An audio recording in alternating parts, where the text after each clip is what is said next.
Hello guys, welcome to Addy and Filter TV. And tonight, kumpleto kami. Si Daddy lang pala yung wala. Saan ba si Daddy? Natutulog. Sige, pero ngayon, nandito yung mga kapatid ko. Si Jay, si Jan, si Sai, si Troy, si Nika, and si Mami, si Tin. Yan, nasa taas. Okay, so ngayon, ang gagawin lang natin dahil na-miss siguro nila to. Wala siguro sa New Zealand at hello. Okay, hello, and si Maymay. Ayan, kain tayo ng ano ba to? Sans Ribal na galing ng Granda. So binili nila. So tikman natin. I think, sasabihin ko ulit, ito yung pinakamasarap na kakainin ko na Sans Ribal kasi kasama ko yung mga kapatid ko. Kompleto kami. It's been 6.5 years or almost 7 years, di ba? May? Okay, tanong nga, si Jay kasi.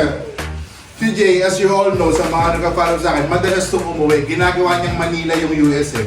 Pero si Sai, from New Zealand, umuwi siya bumalik sila way back 2019.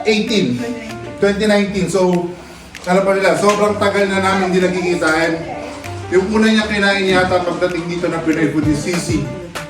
Ipopost din natin, tsaka lechon.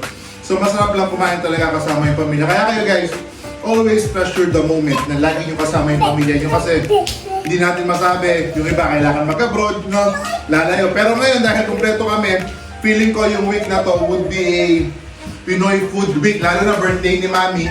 So, si Jay bumili ng lechon, sila Sai. Ano pa ba ang orderin niya? Siyempre, Jolly Chicken.